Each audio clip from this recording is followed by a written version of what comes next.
அஸ்ஸலாமு அலைக்கும் வரஹ்மத்துல்லாஹி வபரகாத்துஹு. இன்றைக்கி என்ன பார்க்க போகிறோம்னா பார்ட் 3 அட்டாமிக் ஹேபிட்ஸ் புக்கோட சம்மரியோட பார்ட் 3. நேற்று நம்ம பார்த்தது cue, craving, response and reward அப்படிங்கிறத பற்றி பார்த்தோம். இன்றைக்கி அதில் உள்ள டீப்பாக என்ன சொல்கிறாங்க அப்படிங்கிறத பார்ப்போம். ஒரு குட் ஹேபிட்டை எப்படி உருவாக்கணுங்கிறது தான் இன்றைக்கியோட டாப்பிக்கு. இந்த அட்டாமிக் ஹேபிட்ஸில் முக்கியமாக சொல்கிறது குட் ஹேபிட்ஸ் எப்படி உருவாக்கணும், பேட் ஹேபிட்ஸ் எப்படி பிரேக் பண்ணணும் அப்படிங்கிறது தான். இந்த குட் ஹேபிட்ஸ் எப்படி உருவாக்கணுங்கிற அவங்க சொல்கிற விஷயத்தில் முதல் விஷயம் அந்த க்யூனா நான் சொன்ன தாட். நம்ம சுற்றி பார்க்குறோன்னா அந்த தாட் நமக்கு வரும், அதுதான் க்யூ, அதுதான் பேஸே, அதுலேருந்து தான் ஆரம்பிக்குது, அதுதான் க்யூ. இதுவே அந்த க்யூ எப்படி இருக்கணும் அப்படின்னா, ஒரு குட் ஹேபிட்டை உருவாக்கணும்னா அதோட க்யூ வந்து மேக் இட் விசிபிள். என்ன சொல்கிறாங்கன்னா, மேக் இட் விசிபிள். நம்மளை சுற்றி நம்ம ஒரு குட் ஹேபிட்டை உருவாக்கணும்னா அந்த குட் ஹேபிட்டு நம்ம டெய்லி கண்ணால் பார்க்கணும்.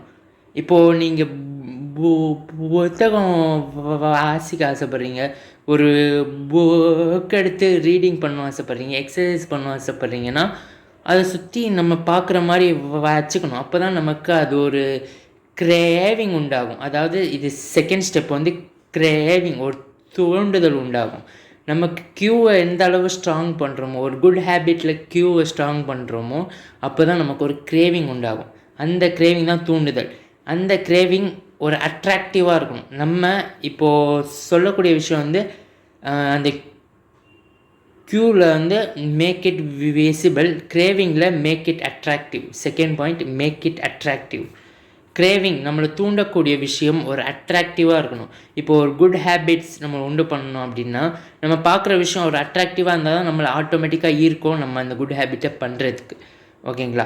ஸோ இந்த மேக் இட் அட்ராக்டிவ்ங்கிறது ரொம்ப முக்கியம், மேக் இட் விசிபிள்ங்கிறது அதை விட ரொம்ப முக்கியம்.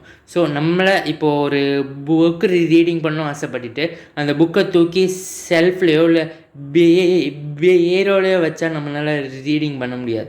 நம்ம கண்ணு முன்னாடி வைக்கணும், ஹாலில் வைக்கணும், ரூமில் வைக்கணும். நம்ம எந்த இடத்துல அதிகமாக இருப்போமோ அந்த இடத்துல அந்த புக்கு இருந்தால் தான் அந்த க்யூ நம்மளை தூண்டும்.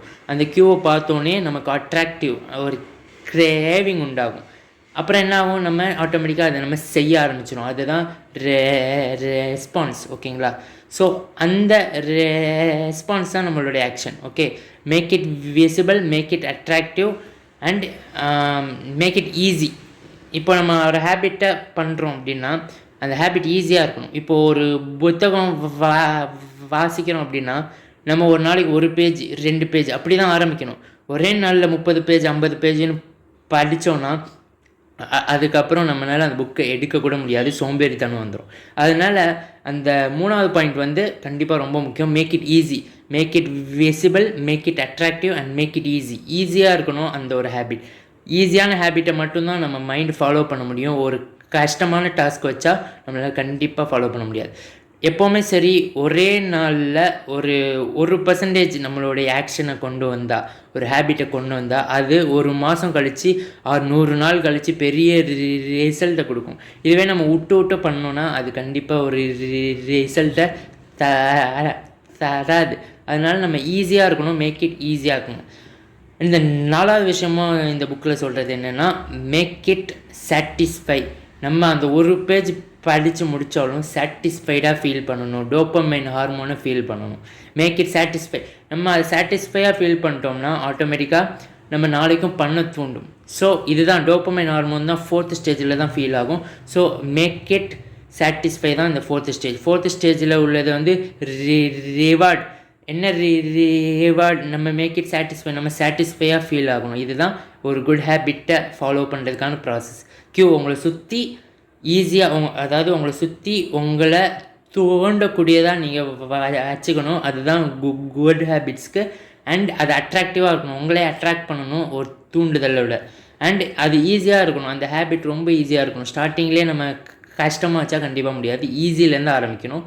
எப்போவுமே சரி, ஒரு சிங்கிள் ஸ்டெப் வச்சாலும் அது ஈஸியாக இருந்தால் மட்டும்தான் நம்மளால் அதை பண்ண முடியும். ஸோ இந்த 4th ஒன் வந்து சாட்டிஸ்ஃபை. அது நம்ம சாட்டிஸ்ஃபை பண்ணணும். ஈஸியாக இருந்தாலும் அதில் நம்ம சாட்டிஸ்ஃபை ஆகணும். அப்போ தான் டோப்பமைன் ஹார்மோன் ஃபார்ம் ஆகும். ஸோ இதுதான் இந்த எப்படி குட் ஹேபிட் ஃபார்ம் பண்ணுறதுங்க பற்றி இவ்வளோ ஷார்ட்டாக சொல்லிட்டேன். இந்த புக்கில் இன்னும் ப்ரீஃபாக போட்டிருக்காங்க. இந்த புக்கை நீங்கள் ஃப்ரீயாக இருந்தால் படித்து பாருங்கள். ஸோ இந்த பேட் ஹேபிட் எப்படி போக்கணும் அப்படிங்கிறத நாளைக்கு வீடியோட நம்ம சந்திப்போம். ஸோ இந்த வீடியோ பார்த்ததுக்கு ரொம்ப ரொம்ப நன்றி. இது உங்கள் ஃப்ரெண்ட்ஸுக்கு பிடிச்சிருந்தால் கண்டிப்பாக ஷேர் பண்ணுங்கள். அஸ்ஸலாமு அலைக்கும் ரஹ்மத்துல்லாஹி வபரகாத்துஹு.